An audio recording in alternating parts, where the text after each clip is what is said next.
Hello बच्चों, आज हम 10th मैथ की एक्सरसाइज 4.2 करेंगे बेटा। इसमें बोला गया है find the roots of the following quadratic equation by factorization. गुणनखंड विधि द्वारा द्विघात गण के रूट निकालो, मूल निकालने हैं। अब ये फैक्टराइजेशन मेथड क्या है? फैक्टराइजेशन मेथड वही है जो हम स्प्लिटिंग मिडल टर्म करते हैं, ठीक है, स्प्लिटिंग मिडल टर्म। ठीक है, अब इसमें कैसे करना होता है? सबसे पहला काम हमारा होता है कि हमारी इक्वेशन स्टैंडर्ड फॉर्म में है या नहीं है। स्टैंडर्ड फॉर्म कैसे होती है? पहले बड़ी पावर, फिर छोटी, फिर छोटी। उसके बाद क्या करते हैं? फर्स्ट और लास्ट वाले को मल्टीप्लाई करते हैं। फर्स्ट एंड लास्ट, फर्स्ट का कोफिशिएंट 1 है ना, और लास्ट वाला 10 है। 10 के फैक्टर्स निकालने हैं हमें, ऐसे दो फैक्टर्स जिनको माइनस करें तो कितना आ जाए? 3 आ जाए। देखो, एक तो सिंपल तरीका है कि 10 के फैक्टर्स निकाल लो। 2 5 ज़ा 10, 5 1 ज़ा 5, और फिर उनको देखो कि उनमें से किन को माइनस कर सकते हैं, या डायरेक्ट देख लो कि 10 1 ज़ा 10 होता है या 5 2 ज़ा 10 होता है। 10 1 ज़ा 10 अगर करते हैं आप, तो 10 में से 1 माइनस करके तो 3 नहीं आता, तो वो तो पेयर नहीं हो सकता। 5 और 2 में से 5 में से 2 माइनस करते हैं तो 3 आ जाता है। लिखना कैसे? ध्यान से देखो, एक्स स्क्वायर माइनस, ठीक है, किस में से? 5 में से 2 माइनस करके 3 आ रहा है, तो ब्रैकेट के अंदर लिखना है 5 माइनस 2, कितना बन रहा है? 3। साथ में क्या है? एक्स, और आगे क्या है? माइनस का 10 इक्वल्स 0। मैंने आपको सेकंड चैप्टर में भी बताया था, अगर आप ऐसे ब्रैकेट लेके सॉल्व करते हो बेटा, तो आपके माइनस प्लस वाले चांसेस जो हैं, गलत होने के जो चांसेस हैं कि कहाँ माइनस लगाना है कहाँ प्लस लगाना है, वो गलती होगी ही नहीं आपसे। तो अगर इस तरीके से करते हो तो ठीक है, ये एक स्टेप जो है मेरा, और मोस्टली टीचर्स से जो है मेरा एक्स्ट्रा होगा। ध्यान से देखना, अगर आपने ये स्टेप कर लिया ना, तो आपकी गलती के चांसेस आप ये मानो होंगे ही नहीं, गलती होगी ही नहीं आपसे। 5 माइनस 2 3, बाहर माइनस का निशान था, साथ में एक्स है, ठीक है। अब ब्रैकेट खोल लो, ये आ गया -5, पीछे से क्या आ गया? एक्स, माइनस माइनस प्लस 2, पीछे से क्या आ गया? एक्स, -10 इक्वल्स 0, ठीक है। मोस्टली टीचर्स ये वाला स्टेप करवाते हैं कि भी माइनस करना है, माइनस सेम यहाँ पे बड़ा नंबर का साइन आ रहा होगा तो 5 को माइनस करना है, 2 को प्लस करना है, तो वो थोड़ा सा कंफ्यूजिंग मेथड हो जाता है बेटा। आपको अगर ये करते हो तो आपको कंफ्यूजन होगा ही नहीं, ठीक है। अब फर्स्ट 2 में से x कॉमन निकल रहा है, यहाँ आ गया x, यहाँ से क्या बचा? माइनस का 5।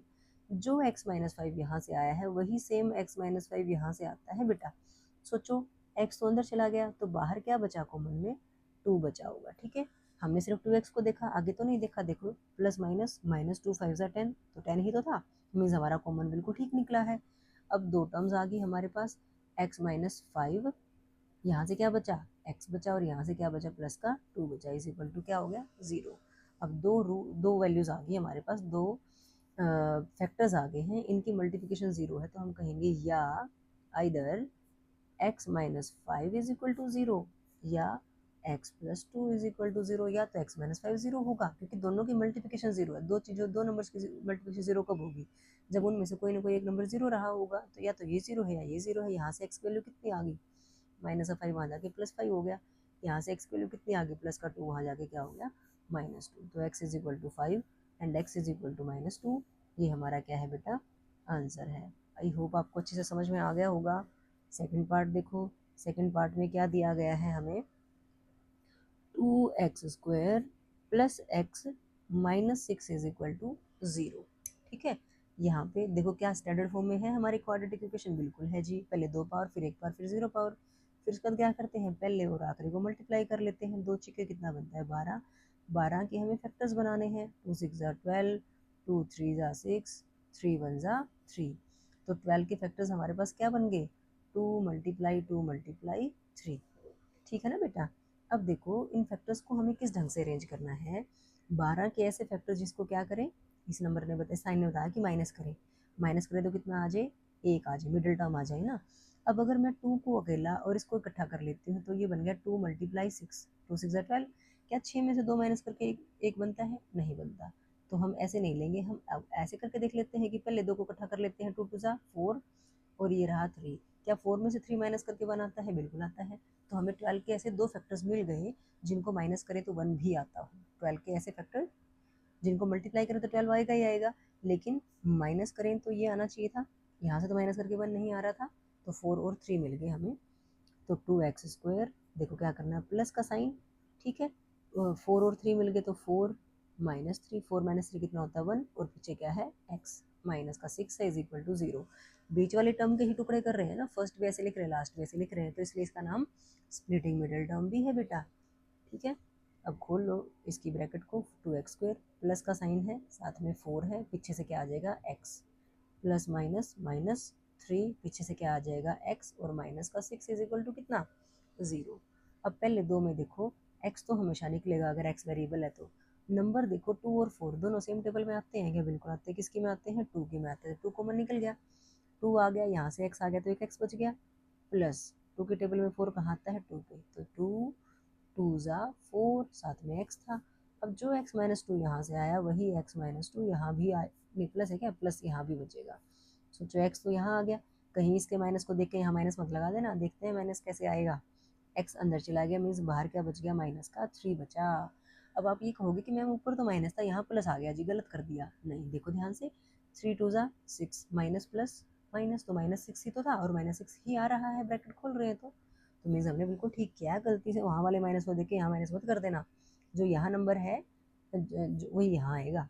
दोनों के पास x प्लस 2 है, कॉमन निकाल दिया, यहाँ से क्या आ गया 2x, और यहाँ से क्या आया माइनस का 3 इज इक्वल टू कितना आ गया, 0। दो फैक्टर्स आ गए, क्या कहेंगे, दोनों फैक्टर्स की मल्टीप्लिकेशन 0 है तो या तो x प्लस 2 0 है, या 2x माइनस 3 जो है वो 0 है।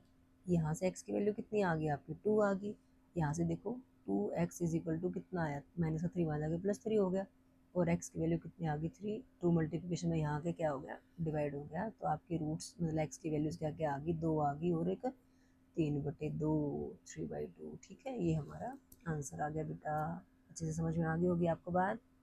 थर्ड पार्ट देखो बेटा, √2x² plus 7x plus 5 √2 is equal to 0 रखा। वन रूट में है, अंडर रूट वाले तो हमने नहीं करे हुए, लेकिन देखते हैं चलो क्या स्टैंडर्ड फॉर्म में है हमारी क्वाड्रेटिक इक्वेशन, बिल्कुल है। अब क्या करना है, फर्स्ट एंड लास्ट ए और सी जो होते हैं उनको मल्टीप्लाई करो। √2 को √2 से किया तो 2 आ गया ना, ये 5 × 2 आ गया, कितना बना 10। अब आपको 10 के फैक्टर्स बनाने हैं जिनको ऐड करें तो कितना है 7, तो दिख ही रहा 5 और 10, 5 और 2 होते हैं, है ना। 10 के ऐसे दो फैक्टर जिनको ऐड करें तो 7 भी आता, तो 5 × 2, ठीक है, 5 + 2 7 भी होता है, तो हमें दो फैक्टर्स मिल गए ऐसे। ये प्लस अंदर क्या रखना है, 5 + 2 रखना है, 5 + 2 7 होता है, साथ में है x, प्लस कितना है 5 √2 इज इक्वल टू कितना 0। √2x², सारे प्लस में है तो देखो कहीं माइनस का चक्कर है ही नहीं, प्लस 5 पीछे से क्या आ गया x, प्लस 2 पीछे से क्या आ गया x, plus 5 √2 is equal to 0। अब पहले दो टर्म्स देखो, x ही कॉमन निकल रहा है, यहाँ से √2 बचा, साथ में x बचा, प्लस यहाँ पे क्या बचा, खाली 5 बचा, x तो जा लिया। अब देखो ध्यान से, √2x + 5 अगर पीछे से आ रहा था तो यहाँ से भी √2 + 5 ही आएगा, ठीक है, प्लस का साइन है तो प्लस बच गया। अब 2 था, √2 चला गया तो बाहर क्या बचा, आपको नहीं समझ आता, कोई बात नहीं, यहाँ से नहीं समझ में आता तो यहाँ से जरूर आएगा। 5 √2 था, 5 अंदर रह गया तो क्या बचा, बाहर √2 बचा ना, इट मीन्स पक्का √2 बाहर कॉमन निकला होगा, तभी तो अंदर 5 बचा ना। बात समझ में आई। अब हमने यहाँ से पता कर लिया कि बाहर क्या आ रहा है। अब चेक कर लेते हैं, √2 × √2 क्या होता है, 2 ही तो होता है, 2x, तो मीन्स हमारा कॉमन बिल्कुल सही निकला है। ठीक है ना बेटा, हम मोस्टली यहाँ वाले टर्म से देख लेते थे कि अंदर क्या गया बाहर क्या बच गया, वहाँ से देख लेते थे, लेकिन यहाँ नहीं पता चल रहा था क्योंकि 2 था, √2 गया तो हमें नहीं पता क्या बच रहा है। तो कोई बात है, आप नेक्स्ट वाले से भी देख सकते हो कि 5 अंदर गया तो क्या बचा बाहर, √2 बचा होगा, तो √2 हमने देख लिया, तो ये आ गया बेटा √2x + 5, यहाँ से आया x, यहाँ से आया प्लस का √2 इज इक्वल टू कितना 0। अब दो फैक्टर्स की मल्टीप्लिकेशन 0 है, इधर क्या कहोगे, √2x + 5 इज इक्वल टू 0, और x + √2 इज इक्वल टू 0। यहाँ से √2x इज इक्वल टू कितना आएगा, 5 वहाँ जाके -5 हो गया, और x की वैल्यू आ गई -5/√2। ठीक है बेटा, यहाँ से x की वैल्यू क्या आएगी, √2, यहाँ जाके माइनस का √2 हो गया। ठीक है, तो x की वैल्यू क्या क्या आ गई, -5/√2 एंड -√2। ठीक है बच्चों, तो यही हमारा आंसर आ गया। ओके बेटा, अब ये फोर्थ पार्ट देखो, यहाँ पे 2x² - x + 1/8 दे रखा है। अब ये 1/8 का तो हमें नहीं सॉल्व करना आता है ऐसे, तो क्या कर लेते हैं, 8 एलसीएम ले लेते हैं। 1 है, 8 बनाने के लिए 8 से मल्टीप्लाई, इसको 8 से कर दो। 16x² 1 है, 8 बनाने के लिए 8 से मल्टीप्लाई, तो ऊपर वाले को 8 से कर दो, 8x आ गया, प्लस 8 है, 8 ही बनाना, तो कुछ नहीं करना, तो पड़ेगा भी कुछ नहीं करना, ऐसे गया ऐसे, इज इक्वल टू कितना है 0। अब 8 वहाँ जाके सारा ही 0 बन गया। 16x² minus 8x plus 1 is equal to 0 into 8। तो देखो ये आ गया 16x² minus 8x plus 1 is equal to 0। आ गई हमारे पास क्वाड्रेटिक इक्वेशन, स्टैंडर्ड फॉर्म में भी आ रही है। फर्स्ट एंड लास्ट को मल्टीप्लाई कर दो 16, 16 के ऐसे दो फैक्टर्स जिनको प्लस करें तो 8 आ जाए। तो क्या हो सकता है, 4 चुके 16, ठीक है ना, या 8 टू ज़ा 16 भी होता है। तो 8 और 2 को ऐड करके तो 8 नहीं आता, लेकिन 4 और 4 को ऐड करके 8 भी आ रहा है, और मल्टीप्लाई करके 16 तो आता ही है क्योंकि फैक्टर है इसके। तो हमारे पास दो नंबर ऐसे मिल गए हमें जिनको ऐड करें तो 8 आता है। माइनस को रखो बाहर, उन दोनों को ऐड कर दो, 4 प्लस 4 कितना 8, पीछे क्या है x plus 1 is equal to 0। ये आ गया 16x², माइनस को अंदर ले जाओ, माइनस का 4, पीछे से क्या आ गया x, फिर माइनस प्लस माइनस 4, पीछे से क्या आ गया x plus 1 is equal to 0। अब देखो पहले x तो कॉमन निकलता ही निकलता है, क्या दोनों नंबर सेम टेबल में आते हैं, किसी की में आते हैं ना, 4 की में 4 की टेबल में आते हैं। 4 की टेबल में 16 कितने पे आता है, 4 पे आता है, तो 4 बच गया, साथ में बचा x माइनस 4x था, 4x का 4x बाहर जा लिया तो कुछ नहीं बचा, तो क्या बचा है 1, ठीक है। यही 4x माइनस 1 यहाँ भी ब्रैकेट में आएगा। तो देखो 4x था, 4x का 4x तो अंदर जा लिया, मीन्स बाहर 1 बचा, और साथ में क्या बचा है, माइनस का साइन बचा है। तो देखा दो की प्लस है जी ऊपर जी, हम तो यहाँ प्लस ही करेंगे जी ना, माइनस माइनस प्लस 1 1 ज़ा 1, तो ठीक तो है, कॉमन हमने बिल्कुल ठीक निकाला है। यहाँ से क्या आ गया 4x माइनस 1 इंटू यहाँ से भी क्या आ गया 4x minus 1 is equal to 0, दोनों सेम ही तो आ गए, ठीक है। अब ये थोड़ी कहोगे या तो ये 0 या ये 0, अब कह दोगे कि 4x minus 1 is equal to क्या है 0 है। यहाँ से 4x की वैल्यू कितनी आ गई 1 आ गई, x की वैल्यू आ गई 1/4, यहाँ से तो 1/4 ही आएगी। तो तुमने क्या कहा x is equal to 1/4 comma 1/4, दो फैक्टर्स आगे और जो ना दो रूट्स आगे, जो कि दोनों के दोनों क्या है सेम है, ठीक है बेटा। पार्ट देखो 100x² माइनस 20x प्लस 1 दे रखा है, स्टैंडर्ड फॉर्म तो है। 100 को और 1 को मल्टीप्लाई कर दो 100 आ गया, 100 के ऐसे फैक्टर्स जिनको हम ऐड करें तो 20 आ जाए। देखो डायरेक्ट ना पता चले आपको तो फैक्टर्स बनाओ आप, 2 5 ज़ा 10 2 0 0, फिर या 5 पे चला दो सीधा, छोटा ही कर लेते हैं, 5 10 ज़ा 50, 5 2 ज़ा 10 और 2 1 ज़ा 2, ठीक है। देखो हम करते कैसे हैं, 100 के जो फैक्टर्स बने ना डायरेक्ट लिख लो, 2 मल्टीप्लाई 5 मल्टीप्लाई 5 मल्टीप्लाई 2, ठीक है। अब इनको लेते कैसे हैं, आपको लेने में दिक्कत आती होगी ना कि 100 के ऐसे फैक्टर जिनको प्लस करे तो 20 आ जाए। अगर मैं 2 को अलग कर दूँ और इसको सारे को इकट्ठा कर दूँ तो ये आ गया 2, 5 5 ज़ा 25, 25 2 ज़ा 50, 2 और 50 क्या इनको जोड़ के 20 आता है, नहीं आता जी। अब मैं पहला अकेला लिया था ना, अब हम पहले दो ले लेते हैं, 2 5 ज़ा 10 और बाद वाले दो इकट्ठे ले लेते हैं, 5 2 ज़ा 10, क्या इनको जोड़ के 20 आ रहा है, बिल्कुल आ रहा है। बाई चांस यहाँ भी नहीं आता तो हम पहले 3 ले लेते, फर्स्ट एंड लास्ट ले लेते, कहीं ना कहीं से तो पेयर बनाना पड़ेगा ना हमें बेटा। तो 10 को 10 से मल्टीप्लाई करके 100 भी आता है और जोड़ते हैं तो 20 भी आ रहा है। तो हमें दो फैक्टर्स मिल गए 100 के ऐसे जिनको प्लस करें तो 20 आ रहे। 100x² ऐसे कैसे माइनस 20 की जगह क्या लिखना है 10 प्लस 10, 20 बन गया, x है प्लस का 1 है इज इक्वल टू कितना है 0 है। तो देखो 100x² माइनस को अंदर ले जाओ 10, पीछे से क्या आ गया x, फिर माइनस इसके पास जाएगा माइनस प्लस यहाँ भी माइनस 10, पीछे से क्या आ गया x प्लस का 1 इज इक्वल टू कितना है 0 है। अब इनके पास से x तो पक्का निकलता है, और भी देख लो 100 और 10, 10 के पहाड़े में आते हैं तो 10 कॉमन निकल गया, 10 की टेबल में 100 कितने पे आता है 10 पे आता है, तो 10 अंदर आ गया, साथ में x माइनस, जब देखो 10x था पूरा का पूरा बाहर आ गया, कुछ नहीं बचा तो 1 बचा है। ये जो 10x माइनस 1 है यही 10x माइनस 1 यहाँ भी बचेगा, ब्रैकेट के अंदर 10x पूरा अंदर चला गया, बाहर माइनस और साथ में कुछ हो गया तो 1 बचा है इज इक्वल टू 0। अब देखो 10x माइनस 1 यहाँ से क्या आया 10x, यहाँ से क्या आया माइनस 1 इज इक्वल टू 0, फिर बात वही आगे दोनों सेम है, ये थोड़ी कहेंगे या तो ये 0 या ये 0, बस अभी तो ये कह दोगे कि 10x minus 1 is equal to 0 है जी। 10x की वैल्यू कितनी है 1 है, x की वैल्यू कितनी आ गई 1/10, तो तुम क्या लिखोगे x is equal to 1/10 comma 1/10, factors roots जो है वो हमारे सेम आ गए।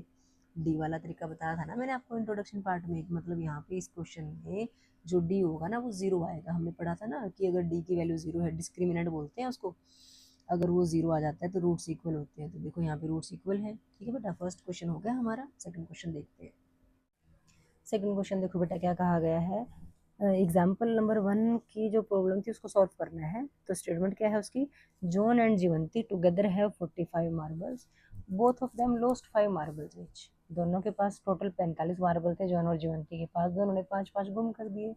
And the product of the marbles they now have is 124। जब उनके पास जो 5-5 गुम करने के बाद जो मार्बल्स बचे हैं उनकी प्रोडक्ट मतलब मल्टीप्लिकेशन गुणनफल कितना है, 124 है।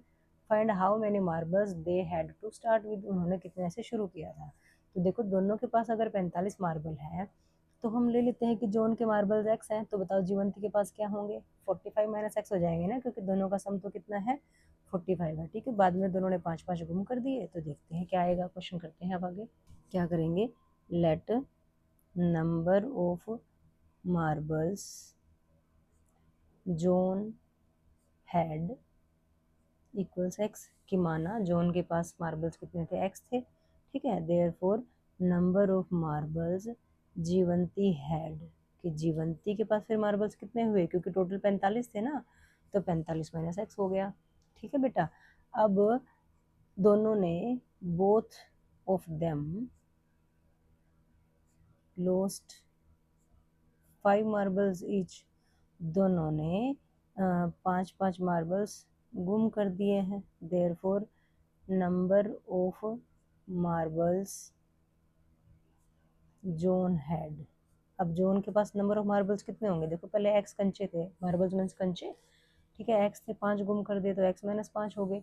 ठीक है, और number of marbles Jeevanti had कितना, अब जीवंती ने भी 5 गुम करे हैं, तो 45 माइनस एक्स तो पहले से थे, उसमें से भी हम 5 माइनस कर देते हैं। ये जीवंती के मार्बल्स हो गए हमारे पास, 45 में से 5 माइनस हो जाएगा ना बेटा, ये आ गया 40 माइनस एक्स, और ये है एक्स माइनस 5। इसने कहा कि मार्बल्स गुम होने के बाद जो उनके मार्बल्स बचे हैं उनकी प्रोडक्ट 124 है। ठीक है, तो क्या कहेंगे, according to the question x minus 5 into 40 minus x is equal to कितना आएगा, 124 आएगा। ठीक है भाई, अब इनको मल्टीप्लाई कर लेते हैं। मल्टीप्लाई करोगे x को 40 से किया तो कितना आ गया 40x, x को x से किया तो माइनस का एक्स स्क्वायर, माइनस 5 को 40 से करेंगे माइनस का 200, और ये बना प्लस का 5, x इज इक्वल टू 124। अब यहाँ पे 40x और 5x लाइक टर्म्स है, यहीं पे ऐड सब्ट्रैक्ट कर लेते हैं इनको। माइनस का एक्स स्क्वायर ऐसे, माइनस 200 ऐसे, 40 भी प्लस का 5 भी प्लस का, तो कितना बन गया भाई 45, x इज इक्वल टू कितना बेटा 124। अब हम एक्स स्क्वायर वाले टर्म को तो पॉजिटिव रखते हैं, इसलिए सबको क्या करते हैं इक्वल टू के दूसरी तरफ ले जाते हैं। माइनस का एक्स स्क्वायर वहाँ जाके प्लस एक्स स्क्वायर हो गया, 200 प्लस का हो गया, 45 माइनस का हो गया, और 124 तो यहीं बैठा था, 124 प्लस का इज इक्वल टू में क्या बचा, जीरो, इधर जीरो बचा, इधर लिखने की जरूरत नहीं है, हम इधर लिख लेते हैं। ठीक है, अब यहाँ पे भी हमारे पास लाइक टर्म्स हैं, एक्स का कोई साथी नहीं है, 45x का कोई साथी नहीं है, ये 200 और ये 124 दोनों प्लस के हैं, ऐड कर लेंगे, कितना आएगा 324। ठीक है, 200 में 124 का ऐड किया तो कितना आ गया हमारे पास 324 आ गया बेटा। ठीक है, इज इक्वल टू कितना है 0 है। अब हमारे पास ये क्वाड्रेटिक इक्वेशन आ गई, स्टैंडर्ड फॉर्म में है। फैक्टराइजेशन मेथड से हम इसके फैक्टर्स निकाल लेते हैं, स्प्लिटिंग मिडिल टर्म। तो देखो 324 है, फैक्टराइज करो बेटा इसको, 2 से करोगे, फर्स्ट एंड लास्ट को मल्टीप्लाई करते हैं ना, फर्स्ट का तो ए ही 1 ही था कोफिशिएंट, 2 से गया ये कितने पे जाएगा, 2 1 जा 2, 2 6 जा 12, 2 2 जा 4, फिर 2 पे, 2 8 जा 16, 2 1 जा 2, 3 पे ले जाते हैं, 3 2 जा 6, 3 7 जा 21, 3 9 जा 3 3 जा और 3 1 जा। ठीक है बेटा, ध्यान से देखो फैक्टर्स क्या आ गए हमारे पास, 2 multiply 2 multiply 3 multiply 3 multiply 3 multiply 3, 4 बार तो तुम्हारा 3 आ रहा है, 2 बार 2 आ रहा है। हमें क्या करना है 324 के ऐसे 2 फैक्टर्स बनाने हैं जिनको प्लस करें तो कितना आ जाए 45 आ जाए। ठीक है, प्लस करने से, इस साइन ने बताया ना कि प्लस करना है, तो देखो हम कैसे कर सकते हैं, शुरू के चल 2 ले लेते हैं पहले, क्योंकि 3 3 जा 9, 9 3 जा 27, 27 3 जा 81, और 81 2 सा बहुत बड़ा हो जाएगा ना 81, और इधर से 4 अगर लेते हैं 4 और 81 दोनों को प्लस करके 45 तो नहीं आएगा, थोड़ी सी और ज़्यादा कर लेते हैं इधर से, 2 2 जा 4 3 जा 12, और यहाँ से कर लेते हैं 3 3 जा 9 3 जा 27। क्या इनको प्लस करके 45 आ रहा है, नहीं आ रहा। ठीक है, ऐसे हम एक एक करके बढ़ाते चले जाएंगे बेटा, आगे पीछे इनको किसी भी तरीके से ऐसे अरेंज करना है कि जैसे कि उन उन वेक्टर्स को छोड़ना भी कोई नहीं है, लेकिन उन दो फैक्टर्स ऐसे बना लेने हैं जिनको प्लस करें तो कितना आए 45, क्योंकि मिडिल टर्म कितनी है हमारी 45 है। ठीक है ना बेटा, शुरू के 3 से काम नहीं चल रहा। अब शुरू के 4 देख लेते हैं। 2 2 4, 4 3 12, 12 3 36 और इधर से 3 3 9। क्या इनको ऐड करके 45 आ रहा है? बिल्कुल आ रहा है। तो ठीक है, तो हमें दो फैक्टर्स मिल गए हैं 324 के, जिनको ऐड करें तो 45। देखो फैक्टर्स हैं तो इनको मल्टीप्लाई करके तो 324 ही आना है, बस देखना है कि क्या उनको ऐड करके 45 आ रहा है या दो दो जगह से तो नहीं आ रहा था।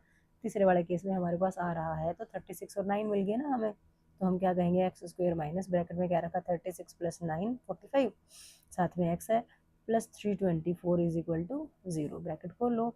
X square minus 36x minus 9x plus 324 is equal to कितना 0। ठीक है ना बेटा, x कॉमन निकाला, ये आ गया x माइनस 36। जो x माइनस 36 यहाँ से आया वही सेम यहाँ से आएगा। सोचो x अंदर जा लिया तो बाहर क्या बचा माइनस का 9 इज इक्वल टू 0। क्या कहेंगे, x माइनस 36 निकाला कॉमन, यहाँ से आ गया x, यहाँ से आ गया 9 इज इक्वल टू 0। दो फैक्टर्स आ चुके हैं तो क्या कहते हैं, या तो इधर x minus 36 is equal to 0 और x minus 9 is equal to 0। तो यहाँ से x कितना आ गया 36 आ गया, यहाँ से x कितना आ गया 9 आ गया। ठीक है, अगर x 36 है तो देखो ये x तो क्या थे, दो केस बन गए ना हमारे पास कि जोन के पास या तो 36 मार्बल थे या 9 मार्बल थे। तो देखो अब जोन के पास हम क्या देते हैं 36 मार्बल्स, x था ना। तो जीवंती के पास कितने हुए, जीवंती के मार्बल्स कितने हुए भाई 45 माइनस एक्स थे ना, मतलब 45 माइनस 9 कितना नहीं 45 माइनस 36 कितना आ गया 9 आ गया। ठीक है, तो यहाँ पे हमारे पास 36 और 9 बना। ठीक है, दूसरे केस में हम कहते हैं कि जोन के जो मार्बल्स हैं वो 9 है। ठीक है, तो जीवंती के मार्बल्स कितने हुए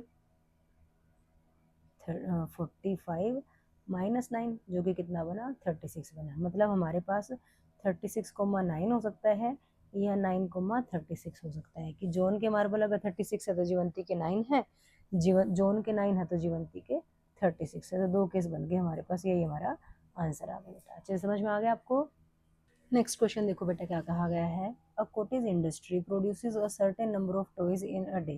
कि कोई इंडस्ट्री है वो खिलौने बनाती है, कुछ जितने भी बनाती है कुछ सर्टेन नंबर ऑफ टॉयज हैं। The cost of production of each toy, हर टॉय की जो कॉस्ट है प्रोडक्शन की, बनाने की cost, was to be found was found to be 55 minus the number of toys produced in a day. एक दिन में जितने टॉय बनाते हैं ना उसमें से 55 माइनस कर दोगे तो जो आएगी वो एक टॉय की कॉस्ट आ जाएगी बेटा। ठीक है, on a particular day the total cost of production was ₹750। इसी दिन टोटल कॉस्ट जो थी प्रोडक्शन की 750 थी। तो आपको फाइंड आउट करना है the number of toys produced on that day, कि उस दिन कितने टॉय बनाए गए थे। ठीक है, तो हम यहीं से सपोज कर लेते हैं सॉल्यूशन क्या, let the number of toys produced on that day, let the number of toys produced on that day, let the number of toys produced on that day, माना उस दिन बनाए गए खिलौनों की संख्या क्या x ले ली। ठीक है, तो कॉस्ट क्या होगी इस टॉय की, एक टॉय की कॉस्ट क्या है, cost of one toy on that day. ठीक है, उस दिन के एक टॉय की कॉस्ट क्या रहेगी, इसमें बोला गया था कॉस्ट जो है टोटल नंबर ऑफ टॉयज में से 55 माइनस करोगे तो वो एक टॉय की कॉस्ट आ जाएगी। मीन्स वो क्या आ गई, नहीं 55 minus the number of toys, 55 में से नंबर ऑफ टॉयज माइनस करोगे तो क्या आ गया 55 माइनस एक्स आ गई।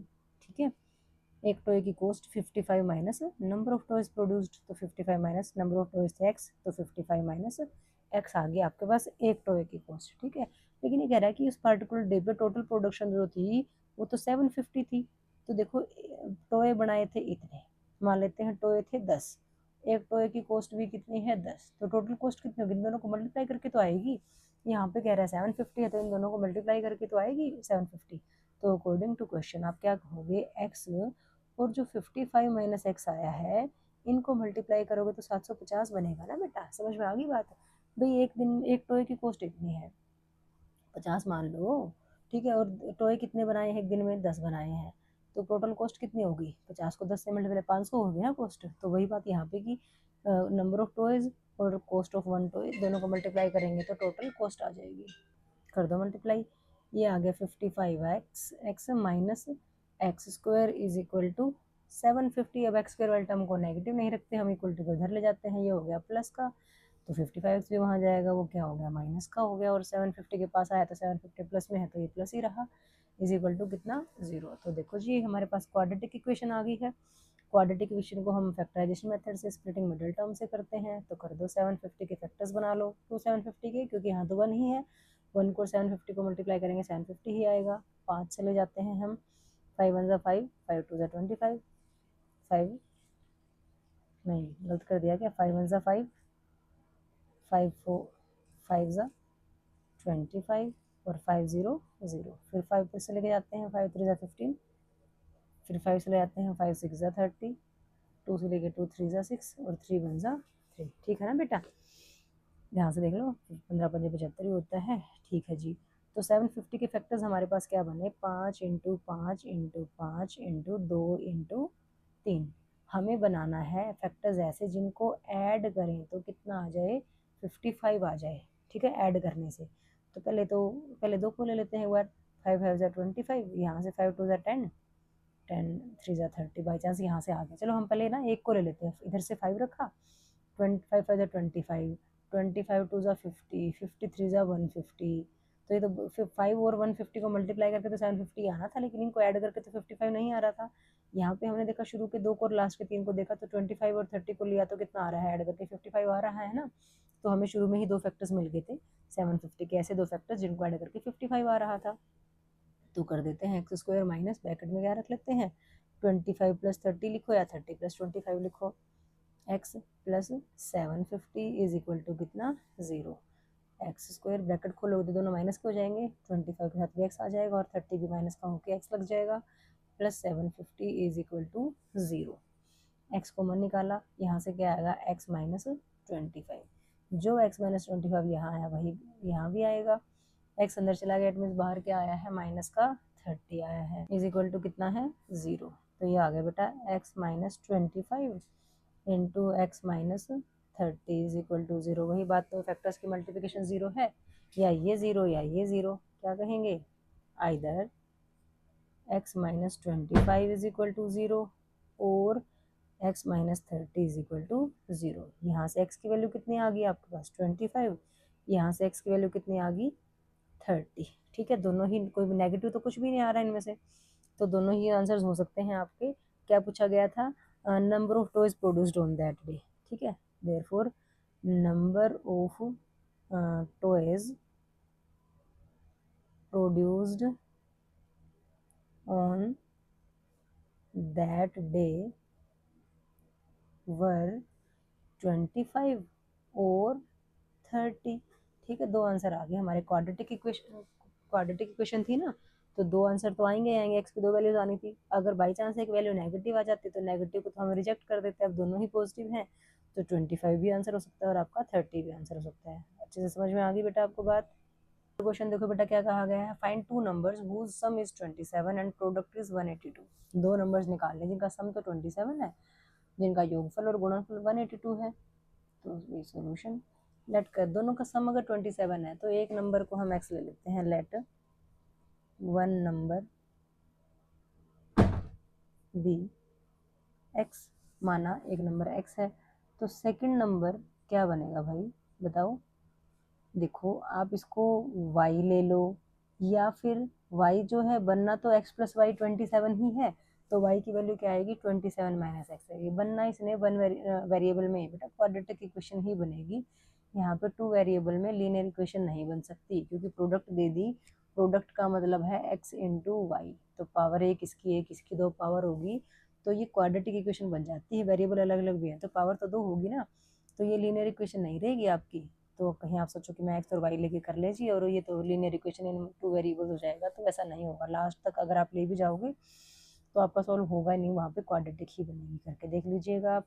वन नंबर हमने एक्स ले लिया, सेकंड नंबर हमने 27 माइनस एक्स ले लिया, ठीक है। अब अकॉर्डिंग टू द क्वेश्चन इसमें बोला गया है कि इनकी जो प्रोडक्ट है इनका गुणनफल जो है 182 है, मतलब एक्स की और 27 माइनस एक्स की मल्टीप्लिकेशन करेंगे तो कितना आएगा 182 आएगा बेटा। ब्रैकेट खोल लो, ये आ गया 27x minus x square is equal to 182। अब एक्स स्क्वायर पॉजिटिव में रखते हैं हम, इक्वल टू के दूसरी तरफ ले जाते हैं, वहाँ जाके प्लस एक्स स्क्वायर हो गया, 27 भी वहाँ गया उसके साथ, तो 27 माइनस का हो गया, 182 के पास तो आए ही हैं, तो ये हो गया ऐसे। तो मान लो ये यहाँ जीरो छोड़ दिया हमने, ठीक है। तो हम ऐसे तो नहीं लिखते, अब हम इसको ढंग से लिख लेते हैं, x square minus 20x 7x plus 182 is equal to 0 यहाँ लिखते हैं। तो ये क्वाड्रेटिक इक्वेशन बन गई आपकी। क्या ये स्टैंडर्ड फॉर्म में है? बिल्कुल है। तो फिर स्टैंडर्ड फॉर्म में है तो हम फिर क्या करते हैं, फर्स्ट वाले और लास्ट वाले को मल्टीप्लाई करते हैं ना। तो ये तो 182 ही आ रहा है, 182 के हमें फैक्टर्स निकालने हैं जिनको ऐड करें तो कितना आए 27 आए। तो कर लो भाई, 2 पे 2 9 ज़ा 18 और 2 1 ज़ा 2, फिर कितने बजाएगा 13 के टेबल में आता है तो 13 7 ज़ा 91 पे और 7 1 ज़ा 7। तो हमारे पास फैक्टर्स क्या बने बेटा 2 मल्टीप्लाई 13 मल्टीप्लाई 7, ठीक है। अब इन फैक्टर्स को ऐसे देखना, अरेंज करना है कि इनको ऐड करें तो 27 आए।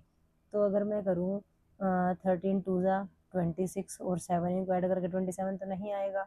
फिर फर्स्ट एंड इन दोनों को इकट्ठा करके 2 बनने से रहा, तो फर्स्ट एंड लास्ट को देख लेते हैं। 2 7 ज़ा 14 बचिए क्या 3, क्या इनको ऐड करके 27 आ रहा है? बिल्कुल आ रहा है। तो हमें तो फैक्टर्स ऐसे मिल गए हैं जिनको ऐड करने से कितना आ रहा है 27 आ रहा है। आपको अपने ढंग से देखना है कैसे कैसे अरेंज कर सकते हो, ठीक है। तो कोई एक ही तरीका होगा जहाँ पे ऐड करके 27 आ रहा होगा, ठीक है। वो आपको ढूंढना है कि किस ढंग से निकलेंगे वो, ठीक है। ये आ गया बेटा एक्स स्क्वायर माइनस, अंदर आप क्या कर दोगे 14 plus 13 x plus 182 is equal to 0 है। ये आ गया x square minus 14x minus 13x plus 182 is equal to 0, ठीक है। ये हम साइड में रफ वर्क में करके देख सकते हैं, यहाँ पे आप लिख सकते हो रफ।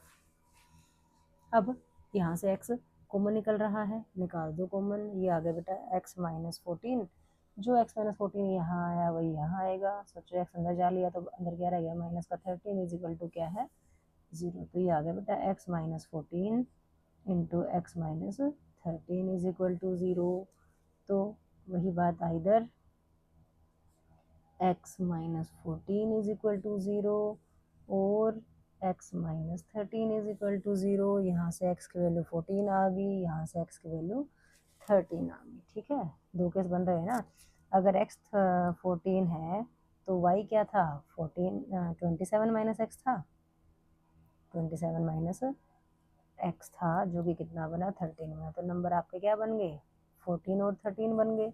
अगर x 13 है तो y 27 माइनस एक्स करोगे तो 27 माइनस 13 कितना बना 14 बना। तो 13 या 14 मतलब ये है जो x की वैल्यू मांगी थी ना इसने, तो दो नंबर्स की बात है, तो उनको 14 13 कहो या 13 14 कहो, बात तो एक ही है ना। तो आंसर क्या आ गया, तुम्हारी मर्जी है 14 13 लिखो या 13 14 लिखो, ठीक है ना बेटा। अच्छे से समझ में आ गया आपको बात। फोर्थ क्वेश्चन देखो बेटा क्या कहा गया है, find to consecutive positive integers. अब कंसेक्यूटिव का मतलब होता है क्रमागत, कि एक साथ लगातार लाइन में आ रहे हैं। जैसे 10 के बाद 11 आता है, 11 के बाद 12 आता है, 9 के बाद 10 आता है, ठीक है। तो कंसेक्यूटिव पॉजिटिव इंटीजर्स बताने हैं आपको, सम ऑफ हुज स्क्वायर्स इज 365। क्रमागत धनात्मक पूर्णांक बताने हैं जिनके वर्गों का जोड़ 365 हो, ठीक है। तो अब हमें क्रमागत नंबर चाहिए, कंसेक्यूटिव नंबर चाहिए, तो हम लेट कर लेते हैं, let two consecutive positive integers be x comma x plus 1। माना दो क्रमागत धनात्मक पूर्णांक x और x प्लस 1 है। क्रमागत है तो x प्लस 1 या x माइनस 1 ही होगा ना बेटा। अब अकॉर्डिंग टू द क्वेश्चन कहा है कि इनके वर्गों का जोड़, इनके स्क्वायर्स का सम, इनके स्क्वायर्स निकाले और उनका सम कर दिया जो कि कितना है 365 है, ठीक है ना बेटा। x का स्क्वायर तो x स्क्वायर ही बनता है। यहाँ पे हम क्या लगाएंगे a प्लस बी के स्क्वायर का फॉर्मूला, जो कि क्या होता है बताओ, a square plus b square plus 2ab, a मतलब एक्स, बी मतलब 1, कर दो भाई एक्स स्क्वायर प्लस 1 का square plus 2 into x into 1 equals 365। ये आया आपके पास x square plus x square, 1 का स्क्वायर 1, 2x को 1 से किया तो 2x is equal to 365। X square like terms है, जुड़ जाएंगे, 2x स्क्वायर आ गया, 2x आ गया, पॉजिटिव ही चाहिए होते, पॉजिटिव ही है हमारे पास, ठीक है। 1 365 का दोस्त है, वहाँ जाके माइनस हो गया तो ये क्या बन गया 364 बन गया, ठीक है, 1 माइनस हो गया ना वहाँ जाके। अब देखो 364 को मैं इक्वल टू के यहाँ लेके आऊँगी तो इधर आके माइनस हो जाएगा, हमारे पास एक क्वाड्रेटिक इक्वेशन आ जाएगी एक्स में, है ना। लेकिन देखो सबके पास दो दो कॉमन निकल रहा है, तो कोशिश करके हम पहले कॉमन निकाल लेते हैं, उसको काट देते हैं ताकि हमारी कैलकुलेशन छोटी रहे। दो यहाँ से कॉमन निकला तो यहाँ से एक्स स्क्वायर आया, यहाँ से क्या बचा एक्स बचा, इज इक्वल टू कितना है 364। अब ये 2 वहाँ जाके 364 के साथ डिवाइड में चला जाएगा, x square plus x is equal to 364/2, काट दो इसको, 2 1 2, 2 8 16 और 2 2 4, ठीक है। कितना आ गया 182 आ गया। अब 182 को हम इक्वल टू के इधर ले आते हैं बेटा, ये आ गया माइनस का 182 इज इक्वल टू क्या आ गया 0। ध्यान से देखें तो ये एक्स में हमारे पास एक क्वाड्रेटिक इक्वेशन आ रही है, स्टैंडर्ड फॉर्म में है, बिल्कुल है। फर्स्ट नंबर 1 है का कोफिशिएंट मतलब गुणांक, और लास्ट 182 है, दोनों को मल्टीप्लाई किया तो कितना आ गया 182। अब 182 के हमें कुछ फैक्टर्स बनाने हैं, इस ढंग से बनाने हैं कि उनको क्या करें, ऐड या सब्ट्रैक्ट बताओ, उनको सब्ट्रैक्ट करें तो कितना आ जाए 1 आ जाए। तो 182 के फैक्टर्स बना लेते हैं बेटा, 2 पे गया, 2 नी में 18 और 2 एकम 2। अच्छा ये तो पीछे वाले क्वेश्चन जैसा ही हो गया, ये 13 7 ज़ा 91, 7 1 ज़ा 7, तो ये आ गया 2 इंटू 13 इंटू 7। ऐसे फैक्टर्स 182 के ऐसे फैक्टर्स जिनको माइनस करें तो एक आ जाए। अब 26 और 7 तो नहीं बनेंगे, है ना, तो फिर वही 2 7 ज़ा 14 ले लिया हमने, 14 और 13 ले लिया, 14 में से 13 माइनस करते 1 आता है ना, तो मतलब हमें 182 के दो फैक्टर्स मिल गए जिनको माइनस करने से 1 आता है। क्या है वो 14 और 13 है, ठीक है। तो क्या आएगा यहाँ पर 14 माइनस 13 आ जाएगा। देखो ये आ गया एक्स स्क्वायर प्लस ब्रैकेट के अंदर लिख लेते हैं 14 माइनस 13, पीछे क्या है x minus 182 is equal to कितना 0, ब्रैकेट खोल दो, प्लस 14 पीछे से एक्स आ गया, फिर माइनस का 13 पीछे से एक्स आ गया, माइनस 182 इज इक्वल टू 0। पीछे से एक्स का मतलब यहीं पे बाहर ही तो एक्स बैठा है ना, 14x माइनस 13x, ठीक है। यहाँ से एक्स कॉमन निकला, ये बचा भी एक्स प्लस 14, यहाँ भी क्या बचेगा x प्लस 14 ही बचेगा बेटा। सोचो x अंदर चला गया तो बाहर क्या बचा है माइनस का 13 इज इक्वल टू 0। तो यहाँ से आ गया x प्लस 14 कॉमन, यहाँ से आ गया x और ये आ गया माइनस का 13 इज इक्वल टू 0। दो गुणनखंडों की गुणा 0 है, दो फैक्टर्स के मल्टीप्लिकेशन 0 है, तो इनमें से कोई ना कोई एक तो 0 होगा ना, या तो x प्लस 14 0 होगा या x माइनस 13 0 होगा। तो यहाँ से x की वैल्यू कितनी आ गई माइनस का 14, और यहाँ से x की वैल्यू कितनी आ गई प्लस का 13। हमने कहा था हमारे जो वो इंटीजर्स हैं वो पॉजिटिव है, धनात्मक पूर्णांक है, तो नेगेटिव नंबर तो हम लेंगे ही नहीं ना, तो इसको हम क्या करेंगे रिजेक्ट कर देंगे, ठीक है। तो देयरफॉर x कितना आ गया 13 आ गया, दूसरा क्या था x प्लस 1 जो कि 13 प्लस 1 आएगा कितना आ गया 14। तो जो आंसर आया हमारा वो क्या आ गया बेटा 13 एंड 14। बात समझ में आ गई, ठीक है ना बच्चों। पांचवा क्वेश्चन देखो बेटा क्या कहा गया है, the altitude of a right triangle is 7 centimetre less than it's base, कि किसी राइट एंगल ट्राइंगल का समकोण त्रिभुज का जो लंब है वो उसके बेस मतलब आधार से कितना कम है 7 सेंटीमीटर कम है। इफ द हाइपोटेन्यूज मीन्स कर्ण वो कितना है 13 सेंटीमीटर है, तो कह रहा है कि find the other two sides. देखो राइट एंगल ट्राइंगल की बात कर रहा है, तो ये होती है हमारे पास राइट एंगल ट्राइंगल, ठीक है, जहाँ पे 90 डिग्री एंगल होता है, इसको हम बोलते हैं बेस, इसको हम बोलते हैं परपेंडिकुलर, और इसको बोलते हैं हाइपोटेन्यूज, ठीक है। बेस का मतलब क्या आधार, ठीक है, परपेंडिकुलर का मतलब क्या लंब, और हाइपोटेन्यूज का मतलब क्या है कर्ण, ठीक है। इसमें बोला गया है कि जो लंब है वो आधार से 7 सेंटीमीटर कम है, मीन्स एल्टीट्यूड जो है वो बेस से 7 सेंटीमीटर लेस है। अगर हमें बेस पता हो तो हम एल्टीट्यूड निकाल सकते हैं ना, तो हम लेट कर लेते हैं let base of triangle be x centimetre. हमने बेस को एक्स सेंटीमीटर मान लिया, हमने आधार मान लिया कितना, एक्स सेंटीमीटर। देन एल्टीट्यूड या लंब, ठीक है, तो एल्टीट्यूड ऑफ ट्रायंगल बी कितना हो जाएगा, x-7 हो जाएगा ना। इसने कहा था एल्टीट्यूड जो है वो बेस से 7 सेंटीमीटर लेस है, तो बेस से 7 सेंटीमीटर लेस तो x-7 ही हुआ ना, ये हमारे पास एल्टीट्यूड आ गया बेटा। हाइपोटेन्यूज क्या दे रखा है आपको, जो कर्ण है वो दे रखा है आपको 13 सेंटीमीटर। तो ट्रायंगल की तीनों साइड्स पता चल गई हमें, तीन साइड्स पता हो, तीनों साइड्स तो दिख ही रही है हमें, तो हम क्या लगाते हैं बेटा, पाइथागोरस थ्योरम लगाते हैं, है ना। तो हम क्या लिखेंगे, बाय पाइथागोरस थ्योरम। पाइथागोरस प्रमेय क्या है वो, कहते हैं हाइपोटेन्यूज का square is equal to base का स्क्वायर प्लस परपेंडिकुलर का स्क्वायर। कर्ण का वर्ग इक्वल्स आधार का वर्ग प्लस लंब का वर्ग होता है ना बेटा। हाइपोटेन्यूज कितना है आपका 13 दे रखा, तो यहाँ पे 13 का स्क्वायर कर लेते हैं। बेस है आपका x, तो x का स्क्वायर, परपेंडिकुलर है x-7 तो x-7 का स्क्वायर, ठीक है। 13 का स्क्वायर 169 होता है, x का स्क्वायर x स्क्वायर ही होगा। यहाँ पे हम क्या लगाएंगे, a माइनस बी के स्क्वायर का फॉर्मूला, वो क्या होता है a square plus b square minus 2ab। a मतलब x और b मतलब 7, जहाँ जहाँ a होगा वहाँ x रखेंगे, जहाँ b होगा वहाँ 7 रखेंगे,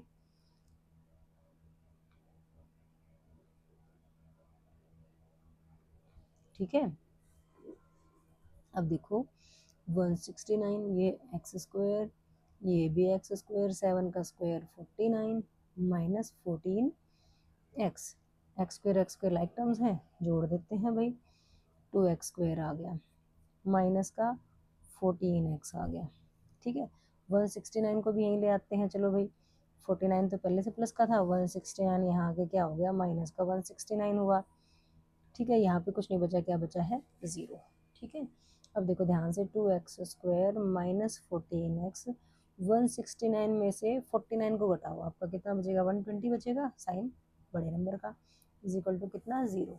देखो अब करने को तो यहाँ पे स्प्लिटिंग मिडल टर्म आप कर लोगे आराम से, लेकिन देखो सबके पास से 2 कॉमन निकल रहा है, कॉमन निकालने से इक्वेशन की वैल्यूज छोटी रह जाएंगी, छोटी रहेंगी तो कैलकुलेशन भी हमारी क्या होगी, छोटी हो जाएगी, तो फायदा हो जाएगा। तो 2 कॉमन निकाल दो, यहाँ बचा एक्स स्क्वायर, यहाँ बचा 7x और यहाँ बचा कितना, 60 बचा बेटा, ठीक है। इज इक्वल टू कितना आया, 0 आया, ठीक है। 2 0 के नीचे जाके सारा ही 0 बना, तो ये आ गया x square minus 7x minus 60 is equal to 0। Quadratic equation आ गई, स्टैंडर्ड फॉर्म में है, बिल्कुल है। 60 के ऐसे दो फैक्टर्स जिनको माइनस करें तो 7 आ जाए, ठीक है। तो वही रफ वर्क में हम पहले 60 के फैक्टर्स बना लेते हैं, 2 पे गया 30, हम थोड़ा छोटा बनाने के लिए 5 से ले जाते हैं डायरेक्ट, 5 6 जा 30, 2 3 जा 6, 3 1 जा 3, ठीक है बेटा। फैक्टर्स क्या बने, 2 इंटू 5 इंटू 2 इंटू 3, माइनस करने से 7 आना चाहिए, ठीक है। तो मैं अकेले 2 को रख लूँ, 5 2 जा 10, 10 3 जा 32 और 30 बने, क्या इनको माइनस करके 7 आता है, नहीं आता जी। फिर 5 2 जा 10 करके देख लेते हैं, 10 और 2 3 जा 6, 10 में से 6 माइनस करके 7 आता है, नहीं आता जी। फिर 5 2 जा 10, 10 2 जा 20 और 3 कर लें, क्या इनको माइनस करके 7 आता है, नहीं आता जी। शुरू के 3 को करके भी देख लिया तब भी नहीं आ रहा ना। और क्या कर सकते हैं, 5 3 जा 15 करें, माइनस 4 करें, 15 माइनस 4 करके भी 7 तो नहीं आता। और देखो क्या हो सकता है अभी बच्चों, 3 2 जा 6, 6 2 जा 12, 12 और इधर से क्या बच गया, 5 बच गया। 12 में से 5 माइनस करके 7 आता है, बिल्कुल आता है। देखो तो हमने बहुत सारे तरीकों से देखा हमारे फैक्टर्स को, जहाँ से भी हमारा माइनस करके 7 आएगा हम उसी को तो लेंगे ना। फैक्टर्स तो बहुत बन रहे थे 60 के, लेकिन कौन सा पेयर लेना है जिनको माइनस करके 7 भी आता हो, मिडल टर्म भी आती हो। तो कर दो भाई, एक्स स्क्वायर माइनस ब्रैकेट में क्या रखेंगे, 12 माइनस 5 रखेंगे, साथ में x minus 60 is equal to 0, ठीक है ना बेटा। अब ब्रैकेट खोल दो, एक्स स्क्वायर माइनस ये कितना आया 12, साथ में आ गया एक्स। अब देखो माइनस माइनस क्या हो गया, plus 5x minus 60 is equal to 0, x common आ गया, ये आ गया एक्स माइनस 12, यहाँ से भी क्या आएगा बेटा, x minus 12 is equal to 0 है। तो देखो x चला गया अंदर, तो बाहर क्या बचा, प्लस का 5 बचा। ठीक है ना बच्चों, ये आ गया x minus 12 into x plus 5 is equal to 0। तो हम यहाँ पे क्या कहते हैं, either x minus 12 is equal to 0 और x plus 5 is equal to 0। ठीक है, तो यहाँ से x की वैल्यू कितनी आ गई, 12 आ गई। यहाँ से x की वैल्यू कितनी आ गई, -5। तो ये तो बेस था ना, तो बेस कभी नेगेटिव होता है क्या, नहीं होता ना, तो इसको हम क्या कर देंगे, रिजेक्ट कर देंगे। तो x कितना आ गया, 12 आ गया, मतलब जो बेस है हमारा वो आ गया 12 सेंटीमीटर। ठीक है, तो एल्टीट्यूड क्या था हमारे पास, एल्टीट्यूड था हमारा x माइनस 7। 12 माइनस 7 कितना आ गया, 5 सेंटीमीटर। तो 12 और 5 सेंटीमीटर हमारे पास साइड्स आ गई, सॉरी बेस हमारा 12 आ गया था, एल्टीट्यूड 12 माइनस 7 किया, 5 आ गया, तो साइड्स हमारी 12 सेंटीमीटर एंड 5 सेंटीमीटर आ गई बेटा। यही हमारा आंसर आ गया। ठीक है ना, अच्छे से समझ में आ गया आपको। लास्ट क्वेश्चन देखो बेटा एक्सरसाइज का, a cottage industry produces a certain number of pottery articles in a day. कुछ मिट्टी के बर्तन बनाती है कोई फैक्ट्री, कोई industry. It was observe on a particular day that the cost of production of each article was 3 more than twice the number of article produced on that day। कि किसी दिन जितने आर्टिकल्स बनाए थे उसके दुगने से 3 ज़्यादा हर एक आर्टिकल की जो है कॉस्ट है। कॉस्ट बोला ना, particular day the cost of production of each article, हर एक आर्टिकल की प्रोडक्शन की कॉस्ट कितनी है, 3 more than twice the number of articles produced on that day. कि अगर हमें पता चल जाए कि उस दिन कितने आर्टिकल्स बनाए थे, उसको 2 से मल्टीप्लाई करके उसमें 3 जोड़ देंगे तो हर एक आर्टिकल की कॉस्ट आ जाएगी हमारे पास। कहता है if the total cost of production on that day was ₹90, find the number of articles produced on that day and cost of each article. तो देखो कॉस्ट ऑफ ईच आर्टिकल तो हमें पता चल रहा है कि नंबर ऑफ आर्टिकल से रिलेटेड है भाई, तो हम क्या कर लेते हैं, लेट कर लेते हैं, let number of articles produced on that day ही लगा लो, ऑन अ डे लगा लो। ठीक है, किसी दिन कितने आर्टिकल्स बनाए गए हैं, x। ठीक है, तो therefore cost of each article produced on that day अगर कहोगे तो कितनी हो जाएगी, इसके दुगने से 3 ज़्यादा है बेटा, ये कॉस्ट है तो ये रुपीज़ में आएगी। ठीक है बच्चों, अब देखो एक दिन में वही बात उसने कि 50 आर्टिकल बनाए थे, एक आर्टिकल की कॉस्ट 10 रुपये है, तो टोटल कॉस्ट क्या होगी, इन दोनों को मल्टीप्लाई करके आएगी ना। यहाँ पे ये कह रहा है टोटल कॉस्ट 90 रुपये है, तो इसका मतलब इन दोनों को मल्टीप्लाई करके 90 आएगी ना। इसने कहा if the total cost of production on that day was 90 रुपये, मतलब इन दोनों को मल्टीप्लाई करके 90 आ रहा है। तो अकॉर्डिंग टू द क्वेश्चन हमने कहा x into 2x plus 3 is equal to 90। Bracket खोल लो, ये आ गया भाई 2x² plus 3x is equal to 90। 90 को ब्रैकेट नाम इक्वल टू से इधर ले आते हैं, क्या हो जाएगा यहाँ के माइनस का 90 हो जाएगा, इज इक्वल टू में कितना आ गया 0। क्वाड्रेटिक इक्वेशन आ गई, स्टैंडर्ड फॉर्म में है, बिल्कुल है जी। अब हम क्या करेंगे, फर्स्ट एंड लास्ट नंबर को हम मल्टीप्लाई कर लेते हैं। फर्स्ट एंड लास्ट को मल्टीप्लाई करके देखो कितना आ रहा है, ये 2 है और ये 92, और 90 को मल्टीप्लाई किया तो कितना आया 180। 180 के हमें फैक्टर्स बनाने हैं जिनको माइनस करें तो 30 आए, सीधा 5 से चला देते हैं, 5 3 ज़ा 15, 5 6 ज़ा 30, फिर ये 3 से जाएगा, फिर 3 से ले जाओ, फिर 2 से, और ये 2 से। ठीक है बेटा, अब फैक्टर्स तो बना लिए हमने, इन फैक्टर्स के इस ढंग से पेयर बनाने हैं। पहले लिख लो फैक्टर्स को, 5 इंटू 3 इंटू 3 इंटू 2 इंटू 2। ठीक है, कि इनको माइनस करें तो 3 आए, तो मैं शुरू का 5 को अलग ले लेते हैं, 3 3 9 चौके 36, 36 में से 5 को माइनस करके 3 तो नहीं आएगा।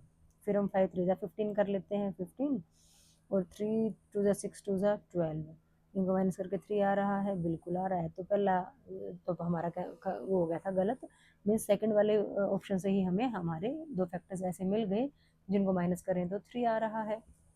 तो हमें क्या करना है, बस लिख देना, अब इसको मिल गए तो जितने जल्दी मिल जाए उतना बढ़िया है, नहीं तो हम आगे और ट्राई करते। क्या था, 15 माइनस 12, 15 माइनस 12 3 होता है, ठीक है। x minus 90 is equal to कितना है बेटा, 0 है। कर लो अब, 2x² प्लस ब्रैकेट खोलेंगे तो प्लस का 15 15 प्लस का ही रहेगा, 12 माइनस का ही रहेगा। 15 के हाथ भी x लग गया और माइनस के 12 के हाथ भी x लग गया, माइनस 90 इज इक्वल टू 0।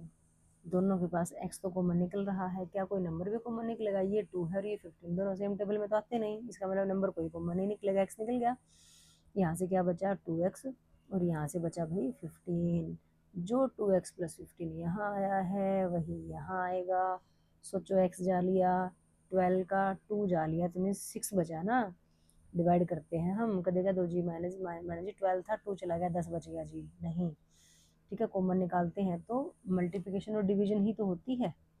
ठीक है, 2 आ गया तो 6 बचा बाहर, चेक करना है कि सही निकला कि नहीं निकला। 15 6 90, माइनस प्लस माइनस तो माइनस 90 ही तो था, मीन्स हमारा कॉमन बिल्कुल सही निकला है, इज इक्वल टू कितना, 0।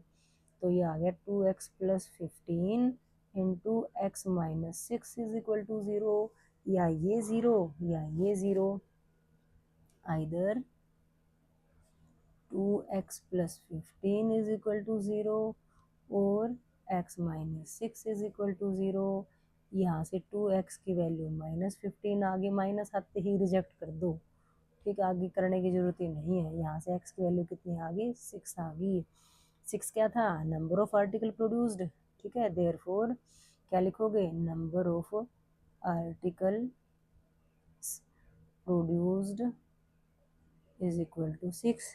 ठीक है, और cost of each article, x लिख सकते हो, यहाँ पे एक्स था ना, एक्स 6 आ गया, और cost of E number of article produced कितना आ गया आपका, एक्स था जो कि 6 आ गया। ठीक है, और कॉस्ट ऑफ ईच आर्टिकल जो कि क्या था, 2x प्लस 3 थी ना कॉस्ट, तो 2 into 6 plus 3, 2 6 12 plus 3 is equal to कितना आ गया, 15। तो 15 रुपीज़ आपकी कॉस्ट आ गई, और 6 आर्टिकल्स उन्होंने एक दिन में बनाए थे। ठीक है बेटा, तो इसके साथ ही हमारी ये एक्सरसाइज कंप्लीट हो जाती है बेटा। अगर आपको ये वीडियो थोड़ी सी भी अच्छी लगी हो तो प्लीज़ मेरे चैनल को लाइक शेयर और सब्सक्राइब कीजिएगा। Thank you very much.